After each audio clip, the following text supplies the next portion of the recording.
دیر سے اسٹیٹمنٹ ضرور دی ہے لیکن تگڑی اسٹیٹمنٹ ہے پاکستان حکومت کی. اور سعودی عرب حکومت کی جو اسٹیٹمنٹ آئی ہے وہ بھی میں آپ کو بتاتا ہوں. ہمارا ایک وفد وزیر خارجہ جو ہمارے ڈپٹی وزیر اعظم بھی ہیں اسحاق ڈار اور ہمارے جو فیلڈ مارشل ہیں عاصم منیر وہ بھی امریکہ میں موجود ہیں. یہ بالکل ویسے ہی ہوا جب عمران خان رشیا پہنچے اور رشیا نے یوکرین کے اوپر حملہ کر دیا اور ہمارا جو وفد ہے وہ امریکہ پہنچا ہے اور امریکہ کے ہی جو پروکسی ہے اسرائیل اس نے ایران کے اوپر حملہ کر دیا ہے. اور ہمارا چونکہ ہمارا ایک دینی بھائی ہے تو ہمارے دل پہ حملہ کیا گیا ہے یہ جو اسرائیل کی جانب سے کیا گیا. اور پھر ہمیں یہ بھی سوچنا ہوگا کہ اسرائیل کہاں تک پہنچ گیا ہے اور ہم کہاں کھڑے ہیں. جب ہمارے پڑوس میں پہنچ گیا ہے تو ہماری کیا اسٹریٹجی ہوگی اور ہم کس طریقے سے ان چیزوں کو, چونکہ ایک دشمن تو ہمارے پہلے بیٹھا ہے, دوسری طرف دہشت گردی ہے دوسرے بارڈر پہ, تو پھر ہم کس طرف کھڑے ہیں اور کس طرف جائیں گے. تو یہ ایک بڑی اہم صورتحال ہے. اچھا, پاکستان کے جو فورن آفس ہے اس کی جانب سے اور پھر جو فورن منسٹری کی جانب سے بھی اسٹیٹمنٹ دی گئی ہے. پاکستان نے اسلامی جمہوریہ ایران کے خلاف اسرائیل کی بلا جواز اور غیر قانونی جارحیت کی شدید الفاظ میں مذمت کی ہے. دفتر خارجہ کے مطابق پاکستان اسلامی جمہوریہ ایران کے خلاف اسرائیل کی بلا جواز اور غیر قانونی جارحیت کی شدید مذمت کرتا ہے. اسرائیلی فوجی حملے اسلامی جمہوریہ ایران کے خود مختاری اور علاقائی سالمیت کی سنگین خلاف ورزی ہیں اور اقوام متحدہ کے منشور اور بین الاقوامی قانون کے بنیادی اصولوں کے سراسر منافی ہیں. اقوام متحدہ کے چارٹر کے آئین آرٹیکل 51 کے تحت ایران کو اپنے دفاع کا مکمل حق حاصل ہے. دفتر خارجہ نے کہا ہے کہ پاکستان ایرانی عوام کے ساتھ مکمل یکجہتی کا اظہار کرتا ہے اور ان اشتعال انگیز کارروائیوں کی غیر مبہم انداز میں مذمت کرتا ہے جو پورے خطے بلکہ اس سے آگے بھی امن, سلامتی اور استحکام کے لیے سنگین خطرہ ہیں اور جن کے انتہائی سنجیدہ نتائج یا اثرات ہو سکتے ہیں.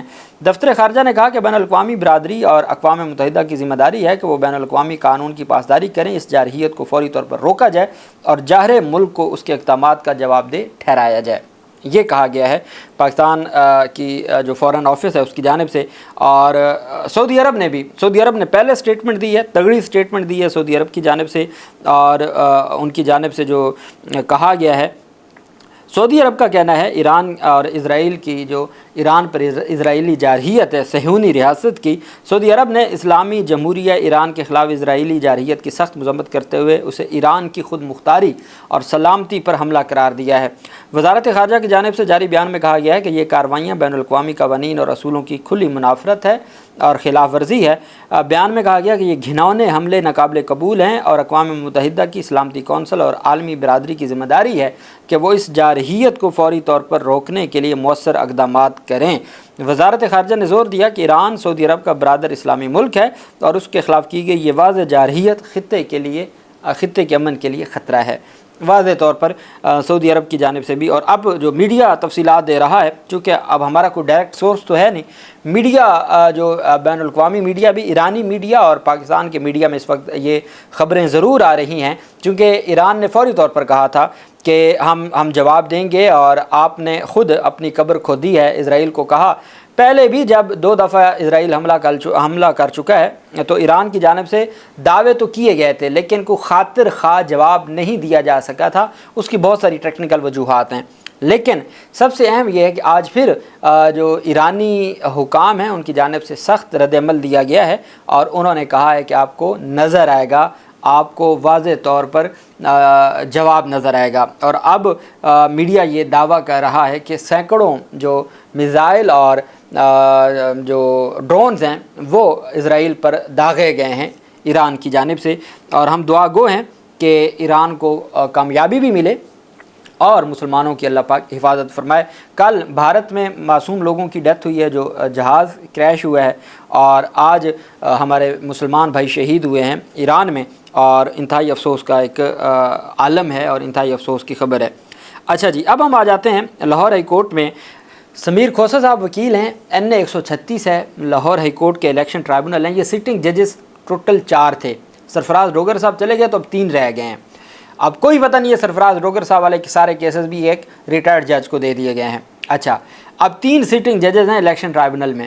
سلطان تنویر صاحب کل میں نے مکمل تعارف کروایا, ایک جسٹس چودھری اقبال صاحب ہیں اور ایک جسٹس انوار حسین صاحب ہیں. اچھا, اب یہ 2 وہ ججز ہیں جن کا نام کس نے دیا تھا, ملک شہزاد صاحب نے.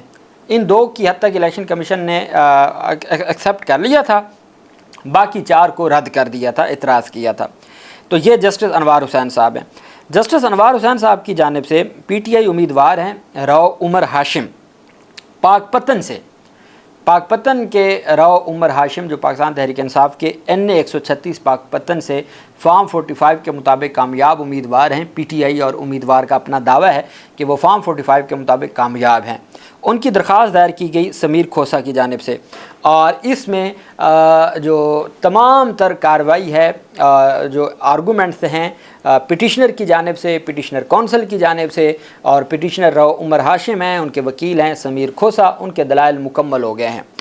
اب جو مسلم لیگ نون کے MNA ہیں وہاں پہ فارم 47 کے احمد رضا مانیکا، وہ عدالت میں آرگومنٹس نہیں کہہ رہے ان کے وکیل، چونکہ سمیر کھوسہ صاحب سے بھی میری بات ہوئی ہے، انہوں نے جو تفصیلات بتائی ہیں اس کے مطابق 100% پاکستان تحریک انصاف کی سیٹ واپس آ رہی ہے۔ اچھا، دوسری اہم بات یہ ہے کہ پاکستان تحریک انصاف نے ثبوت بھی جمع کروا دیے ہیں، پاکستان تحریک انصاف نے تمام تفصیلات بھی دے دی ہیں، اور اس کیس میں کوئی ٹیکنیکل ایرر بھی نہیں ہے، کوئی ٹیکنیکلٹی بھی ایسی نہیں ہے جس کی بنیاد پر ناقابل سماعت قرار دیا جائے۔ یہی وجہ ہے کہ مسلم لیگ نون کے جو MNA ہیں، اب پی ٹی آئی یہ کہہ رہی ہے، پی ٹی آئی وکلا یہ کہہ رہے ہیں کہ وہ اس وجہ سے بھاگ رہے ہیں، ان کو پتہ ہے ان کی یہ سیٹ چلی جائے گی تاکہ وہ بجٹ میں ووٹ دے سکیں، اور بجٹ میں پہلے ہی نمبر کم ہے تو وہ بجٹ میں ووٹ دینا چاہتے ہیں اور تب تک ڈیلے کرنا چاہتے ہیں۔ یہی وجہ ہے کہ آج جسٹس انوار حسین صاحب کی عدالت میں سماعت ہوئی تو پی ٹی آئی وکلا موجود تھے، ان کے امیدوار بھی پی ٹی آئی کے اور سمیر کھوسہ صاحب بھی موجود تھے، جن کے تفصیلی دلائل ہو چکے ہیں۔ عدالت نے پوچھا کہ مسلم لیگ نون کے جو رسپونڈنٹ ہیں MNA احمد رضا مانیکا، ان کے وکیل کدھر ہیں؟ تو عدالت کو بتایا گیا جی کہ مہربانی کر کے ہمیں ایک موقع دیں اور ہم اس کو بجٹ کے بعد دلائل دے دیں گے۔ عدالت نے کہا کیا بات کرتے ہیں، دلائل دیں تاکہ عدالت اس کو ڈیسائیڈ کرے۔ عدالت شدید برہم ہو گئی۔ عدالت نے کہا آپ کو کوئی زیادہ موقع نہیں ہے، آج 13 جون ہے نا، 16 جون کو میں فیصلہ دینے جا رہا ہوں۔ 16 جون کو آپ چاہیں تو اپنے آرگومنٹس کر لیجئے گا، اگر آپ آرگومنٹس نہیں کریں گے میں پھر بھی فیصلہ سنا دوں گا۔ اگر اگلی تاریخ پر MNA کے وکیل پیش نہ ہوئے میں پھر بھی فیصلہ کر دوں گا۔ انوار حسین نے پی ٹی آئی امیدوار رو عمر ہاشم کی الیکشن پٹیشن پر سماعت کے دوران MNA مسلم لیگ نون کے احمد رضا مانیکا کو واضح کر دیا کہ آپ کے وکیل بحث نہیں بھی کریں گے تو صرف 3 دن کی آپ کو مہلت ہے، میں 16 جون کو فیصلہ دوں گا، آپ چاہیں تو اپنے آرگومنٹس کر دیجئے گا، آپ اپنے دلائل نہیں بھی دیتے تو میں فیصلہ سنا دوں گا۔ تو عدالت نے صرف ان کو 72 گھنٹوں کی مہلت دی ہے کہ آپ اپنے دلائل دیں، نہیں تو عدالت 16 کو ڈیسائیڈ کرنے جا رہی ہے۔ ہمیشہ اس کیس سے بھاگا جاتا ہے جس میں آپ کے پاس میرٹ کے اوپر کوئی چیز ہوتی نہیں ہے، تو جہاں آپ کو ٹیکنیکل لگتا ہے کہ یہاں آپ نے ناک آؤٹ ہو جانا ہے تو پھر آپ وہاں ڈیلینگ ٹیکٹس استعمال کرتے ہیں، جو اب کامیاب ہوتے دکھائی نہیں دے رہے، اور جسٹس انوار حسین صاحب کی جانب سے واضح طور پر کہا گیا ہے کہ 16 جون کو وہ فیصلہ سنا دیں گے۔ پاکستان تحریک انصاف کے وکیل سمیر کھوسہ کی جانب سے یہ کہا گیا ہے، اور انہوں نے جو فیکٹس اینڈ فگرز دیے ہیں اس کے مطابق پاکستان تحریک انصاف کو NA 136 کی سیٹ واپس ملنے جا رہی ہے 16 جون کو۔ اللہ پاک پاکستان کا حامی و ناصر ہو۔ بہت شکریہ، اللہ حافظ، پاکستان زندہ باد۔